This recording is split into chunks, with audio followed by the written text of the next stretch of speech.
Morning বন্ধুরা, কেমন আছো তোমরা সবাই? আশা করছি তোমরা সবাই খুব ভালো আছো। আর দেখো, এখন গরম জল বসিয়ে দিয়েছি। সকালবেলায় উঠে তো আমার এক গ্লাস জলের দরকার হয়। তো আর চোখ টোক আমার ফোলা, দেখতে পাচ্ছ? কারণ হচ্ছে রাত্রিবেলায় একটু ঘুম হয়নি। আর তার কারণ হচ্ছে যে কানের ভিতরে পোকা পোকা ঢুকে গেছিলো। তো তার জন্যই। আর পোকাতে রাত্রিবেলা আমাকে খুব জ্বালাতন করেছে, মনে হচ্ছে যেন কানের মধ্যে বাসা বেঁধে ফেলেছে পোকা। একটা পোকা চলে গেছিলো। তো চলো, গরম জল এখানে হচ্ছে। আর এখানে গরম জল আমার হয়ে গেছে। তো দেখো, গ্লাসে জলটা ঢেলে নিচ্ছি, জলটা খেয়ে নেবো, তারপরে চাটা খাওয়া হবে। আর দেখো, এখানে চলে এসেছে সবজির গাড়ি। আর এখানে এখন সবজি নেওয়া হচ্ছে। দেখো, অনেক রকমের সবজি আছে। তো আমরা এখন নেব পুঁই শাক। তো পুঁই শাকের, এই দেখো পুঁই শাকের এখানে অনেকগুলো পুঁই শাক আছে। তো পুঁই শাকগুলো নেওয়া হবে। আমরা এখানে এক আটি পুঁই শাক নেবো, বেশি নেব না। তো এই দেখো, মাকে দেখাচ্ছি। তো বেছে নিচ্ছি কোনটা ভালো, কারণ অনেক আছে চিকন চিকন, আবার ফুল হয়ে গেছে। তো নেওয়া হয়ে গেছে আমাদের। আর এখানে এখন মাছ চলে এসেছে, আর নেওয়া হচ্ছে মাছ। তো দেখো, মাছের হাঁড়িতে অনেকগুলো মাছ। মাছগুলো কিন্তু সব এখনও জ্যান্ত আছে। আর মাছটা আমরা নিলাম, কিন্তু মাছটা ছোট মনে হচ্ছে, ওই জন্য দেখাচ্ছি। তো মা বললো না, আর একটু বড় দেখে নিতে, কারণ হবে না। আর এটা 400, তো এটা হবে না, একটা 500 ওজনে নেওয়া হবে। তো তার জন্য দিয়ে দিলাম মাছওয়ালাকে। তো একটু বড় দেখে নেওয়া হবে। তো দেখো, মাছ আমাদের নেওয়া কমপ্লিট। আর এখানে হবে পুঁই শাকের তরকারি আর মাছটা এখনও নড়ছে। তো চলো, সবজিগুলো কাটবো। এখানে নিয়ে এসেছি ভেন্ডি, গাজর, আলু, পেঁপে। তো আমি এখন পুঁই শাক নিয়ে বসে পড়েছি। আর পুঁই শাকটা কাটবো, তারপরে সবজিগুলো সব কাটবো। তো চলো, কাটাকুটি করে নেই। আর পুঁই শাকগুলো খুবই কচি কচি পুঁই শাক। আর দেখেছো, মনে হচ্ছে একদম কাঁচাই খাওয়া যাবে। আর মাছটাকে এখানে ঢাকা দেওয়া আছে, কিন্তু মাছটা প্রচণ্ড লাফাচ্ছিল, কারণ এখনও জ্যান্ত আছে মাছগুলো, যেহেতু মাছটা তো মাছটা এখনও কাটাও হয়নি। তো তার জন্য। আর এখানে গাজর, আর গাজরগুলো আমি এখন কুচিয়ে নেব। আর কুচিয়ে গাজরগুলো এই পুঁই শাকের তরকারিতেই দেওয়া হবে। এখানে হচ্ছে পুঁই শাক, গাজর, পেঁপে, আলু, এই দিয়ে একটা সবজি হবে। আর হবে মাছ দিয়ে আলু দিয়ে ঝোল। আর গরমে বেশি কিছু করব না। আর গরমে বেশি কিছু রান্না করতেও ভালো লাগছে না, খেতেও ভালো লাগছে না, সেইভাবে প্রচণ্ড গরম পড়ে গেছে। আর এত ঘাম হচ্ছে গায়ে, কি আর বলা যাবে, কিছু বলার নেই। তো এখন আমি সবজিগুলোকে কাটাকুটি কমপ্লিট। আর এখন মাছের আলুগুলোকে কেটে নিচ্ছি। আর এখানে ছোট ছোট আলুগুলোই নেওয়া হয়, কারণ বড় আলু ভিতর পচা। তবুও এটার একটা ভিতরটা কেমন ছিল, তো সেটাকে বাদ দিলাম। তো দেখো, কাটা হয়ে গেছে সবজি সব। এখানে এখন রান্না করবো। তো চলো, রান্না করে নিই।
তো দুপুরে খাওয়ার পর একেবারে চলে এসেছি সন্ধ্যাবেলায়। আর এখন আমি পেঁয়াজ কেটে নিচ্ছি। আর পেঁয়াজ কেটে আজকে একটু পেঁয়াজি ভাজা হবে মুড়ি দিয়ে খাওয়ার জন্য। তো বেসম আছে, তো মা বললো যে অনেকগুলো পেঁয়াজও নষ্ট হয়ে যাচ্ছে, তো পেঁয়াজগুলো একটু বাদ দিয়ে দিয়ে কেটে পেঁয়াজি করে ফেল। তো তার জন্য পেঁয়াজগুলো নিয়ে বসে পড়েছে। আর প্রচণ্ড মশাই আমাকে কামড়াচ্ছে পিছন থেকে। তো কি করব, মশা তাড়াচ্ছি আর এই যে পেঁয়াজ কাটছি। তো আমার ছেলেকে বললাম একটা মর্টিন ধরিয়ে দিতে। তো এখন বেসন নিয়ে চলে এসেছি, বেসনটা মেখে নেবো পেঁয়াজের সঙ্গে, আর একটু হালকা করে অল্প অল্প জল দিয়ে মাখবো। আর না হলে কি হবে বলো তো, এই পেঁয়াজটা যেই লবণের সঙ্গে একটু নরম হয়ে যাবে তখন আরও একটু জল জলে হয়ে যায়, ওই জন্য একটু শক্ত করেই মেখে নেব। আর শক্ত করে মেখে নিলে পেঁয়াজটা নরম হলেও একটু খুব একটা পাতলা হবে না। তো চলো, মাখা কমপ্লিট। আর এখন তেল দিয়ে দিয়েছি কড়াইতে, সাদা তেলেই ভেজে নেবো পেঁয়াজিগুলো। তো চলো পেঁয়াজিগুলো ভেজে নিই।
তো পেঁয়াজি ভেজে নিয়ে চলে এসেছি, আর এখন মুড়ি মাখা হবে। এই দেখো মুড়ি ঢালা হচ্ছে, আর মুড়ি দিয়ে চানাচুর দিয়ে আর পেঁয়াজি দিয়ে এখন সন্ধ্যাবেলার টিফিন করা হবে, তারপরে রাত্রিবেলায় আবার খাওয়া দাওয়া হবে।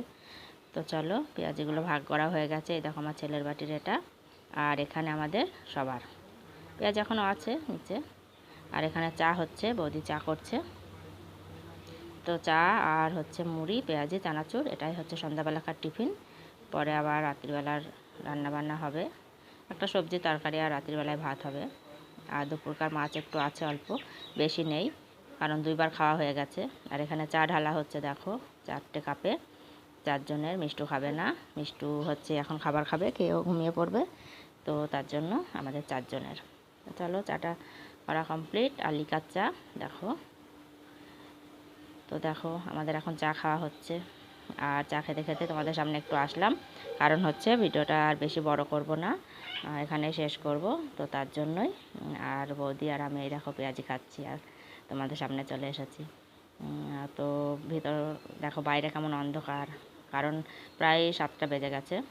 তো আমাদের এখন চামড়ির খাওয়া পালা চলছে। তো ভিডিওটা আর বেশি বড় করলাম না, দেখা হবে পরের ভিডিওতে। ততক্ষণের জন্য সবাই খুব ভালো থেকো।